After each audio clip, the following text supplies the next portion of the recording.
He was a retired Major General, a former Defense Information Director, a man who once spoke for the Nigerian Army. If such a man can be abducted and then dies in captivity, what exactly is the power of rank, uniform, convoy, or government promises in today's Nigeria? What is the use? What is the use? A Major General, you can say he's retired. But the most disturbing part is this. The government is saying one thing about how he died. His family is saying something totally different and opposite. And his wife is reportedly still in captivity. So what happened exactly? Rabe Abubakar and his wife were abducted while traveling through Katsina State. Reports say he later died in captivity. The Katsina State government initially attributed the cause of death to complications from diabetes and hypertension. But the family has come out to dispute that. And they are also saying that the wife remains in captivity. Nigeria has seen thousands of ordinary citizens kidnapped, killed, displaced, and then totally forgotten. But when a retired general dies in captivity, it breaks the illusion that insecurity is only a poor man's problem. The poor are unsafe, farmers are unsafe, students are unsafe, travelers are unsafe, generals are unsafe, serving generals are unsafe, and now even retired generals are unsafe. This leaves many unanswered questions. How was a retired Major General abducted so easily in Katsina State? Why was rescue unsuccessful? Or was rescue even attempted at all? Why is there confusion over his cause of death? The family is saying one thing, the Katsina State government is saying another thing. How was his body recovered or handed over? Was it the bandits that handed it over? Why were the bandits not arrested at the point they were handing him over? Why is his wife still reportedly in captivity? These are questions. What exactly are security votes and defense budgets achieving? Trillions of naira budgeted and spent. What exactly are they achieving? CISLAC has called for a probe of defense budgets, defense expenditure, and security votes. They argue that the incident exposes serious flaws in Nigeria's security architecture. Now let's look at the government's response and the public trust.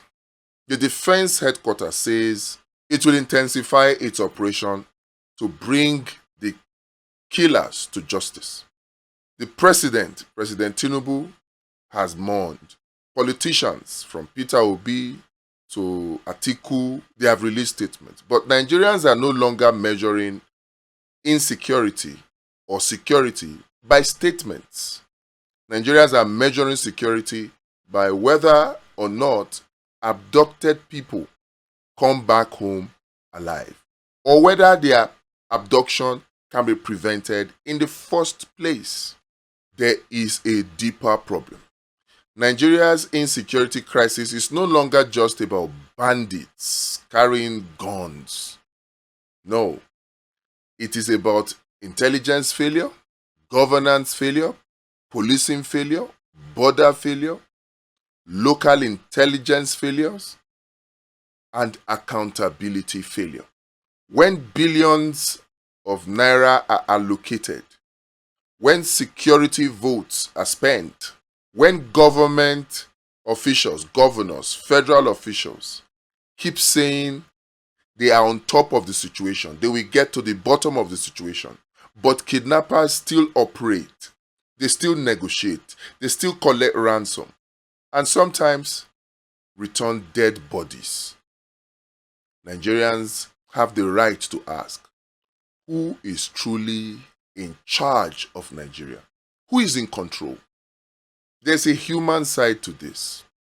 Beyond the rank, beyond the uniform, beyond the politics, this was somebody's father, husband, and loved one. His family is grieving. His wife is reportedly still in captivity of the bandits. That means this story is not over. So the question is no longer whether Nigeria has a security problem. Nigerians know the answer.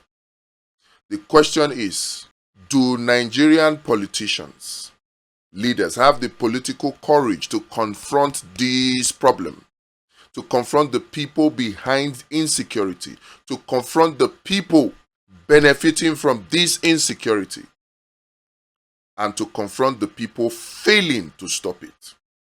Drop your comment. If a retired general can die in captivity, what does that tell you about the safety of ordinary Nigerians?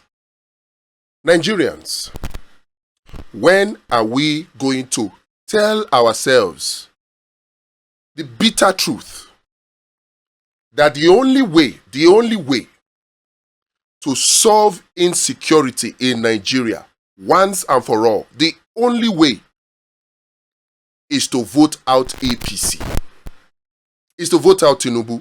Not just Tinubu, APC. Prayer cannot solve insecurity in Nigeria. APC, no matter the amount of time you give them, cannot solve insecurity in Nigeria.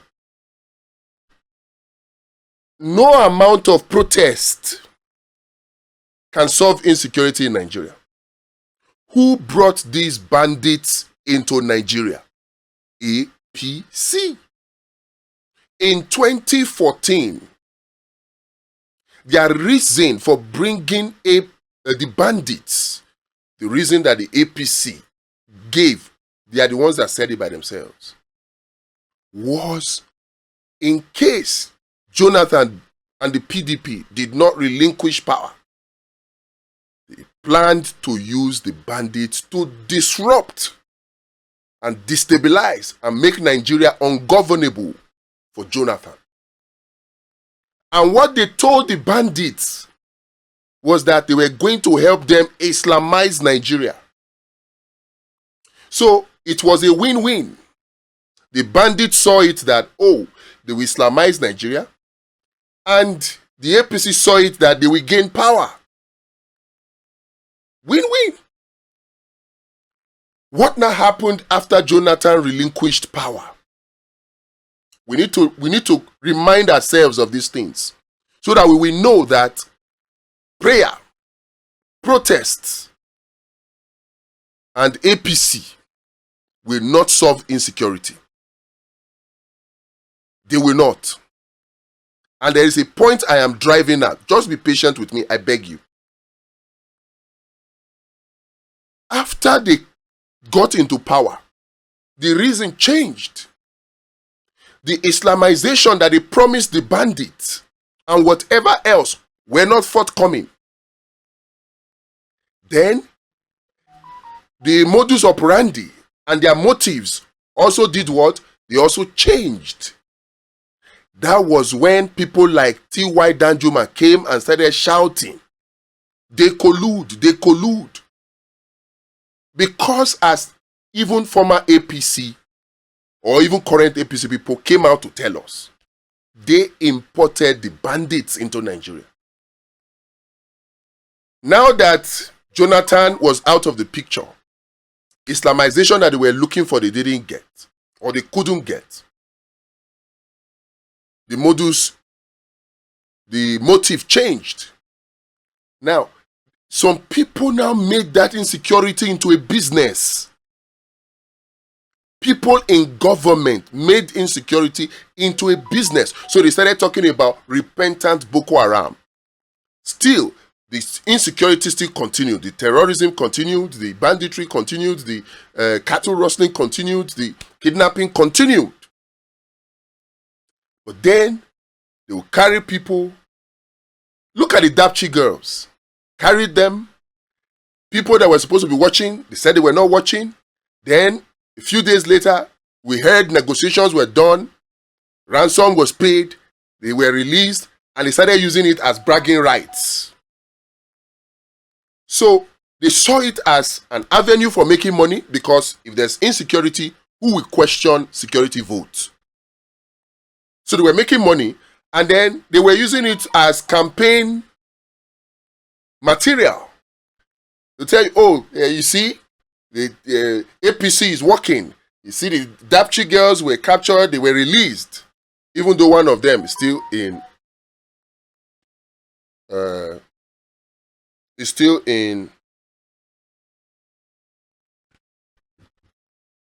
their captivity to date. Now, Buhari's tenure, 8 years left. We are now in Tinubu's regime. You would have thought that, oh, if Buhari was accused of supporting the Islamization agenda because he was a grand patron of Mieti Allah, is Tinubu now also a grand patron of Mieti Allah?